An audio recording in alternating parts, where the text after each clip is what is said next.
Good morning. It is Friday, October 30th.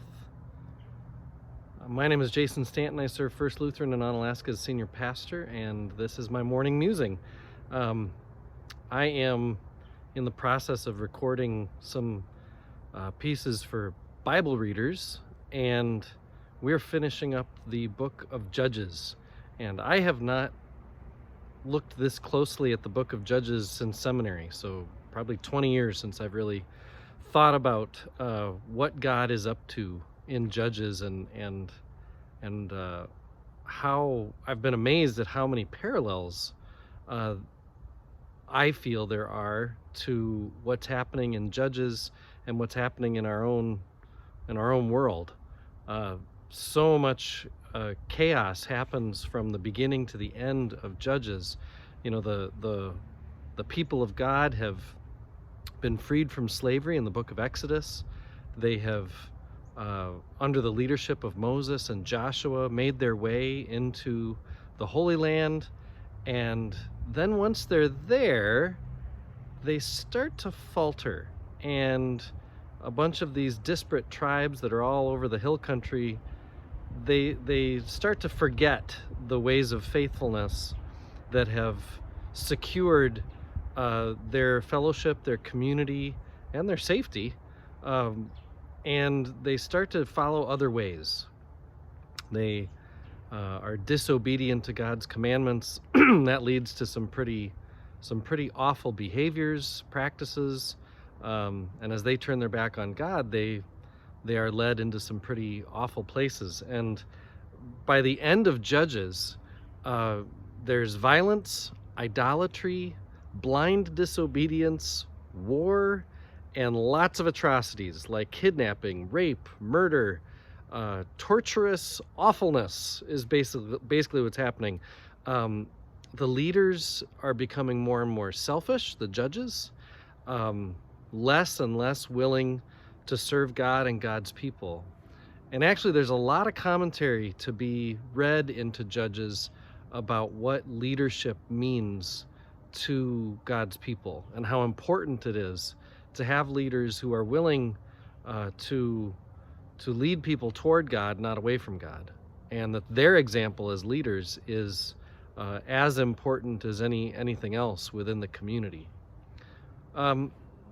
That's making me think of, like I said, I'm just reading a lot of parallels into how Judges reads and how I feel like we are, what place we are right now in our nation and throughout the world.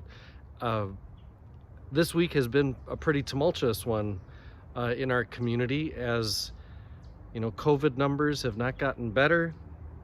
The election is just a few days away now, and I feel everyone's anxiety about that. Schools in our area, in Onalaska and other places, have opened and now are going to close again. I have heard people use the word anxious, sick and tired, sick of this. People are frustrated, they're disappointed, they're overwhelmed, they're angry, they're worried, they're afraid. I've heard people say they're ready to move to Canada. I've had people tell me they're ready to leave our church. I've had people say they're ready to protest all kinds of different things. And honestly, it's brought me to a prayer that the church has prayed for a long time.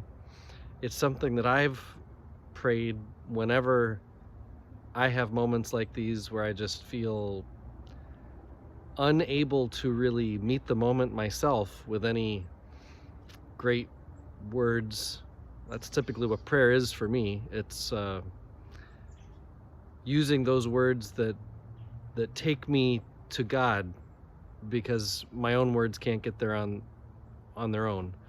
And that is, Lord have mercy, Christ have mercy, Lord have mercy.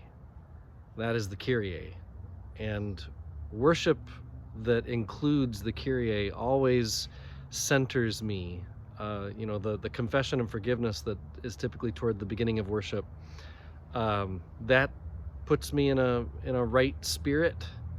But the Kyrie, especially when I get to sing it, it reminds me that I am limited as to what words I can use to put myself in the presence of God. And Lord have mercy, Christ have mercy, Lord have mercy, that Kyrie, it's a way, I think, of worship as we're calling upon God to be God.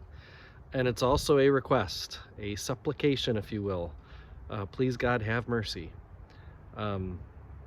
Mercy is offering compassion and forgiveness towards someone you could punish, towards someone you could have power over. And it's not that I think our God is possibly going to or is punishing us. That's not exactly it. I know our God is gracious and merciful and abounds in steadfast love. So I guess I'm not saying Lord have mercy because I think God might be the one like doing things to us. I pray Lord have mercy because I want God to come off the sidelines. That's typically how I'm feeling. Hey God, don't you know this is happening? I'm suffering, I'm struggling, I'm feeling all these, frustration and disappointment and anxiety, and I'm feeling overwhelmed. Like God, hello, come here, have mercy. But I'm not sure that's right either. Is God just like standing by watching the show, wringing his hands, or maybe just eating popcorn? I mean, that's not really exactly how I think of God either. And so I've been musing on, what am I asking for as I pray, Lord, have mercy? I think it's just a cry for help. Much like a child would cry out for their parent. And I repeat, Lord, have mercy, Lord, have mercy, not only as a way to cry out, but as a way maybe to remember all those times when God did have mercy, when I did notice the mercy God was offering.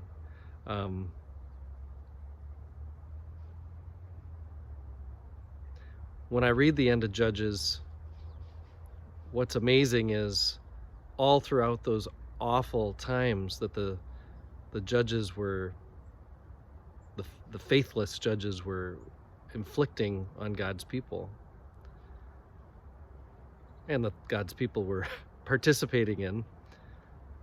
When I think of what God was up to, that there was a time not that distant in the future when their greatest time would be, the time of King David was just around the corner, even in the midst of perhaps their darkest hour as a community. That gives me some hope. What's God up to right now that might be around the corner a ways? It's further away maybe than we'd prefer for it to be, but is there possibly a time of blessing approaching? In the meantime, while I wait, though, I say, Lord, have mercy. Amen.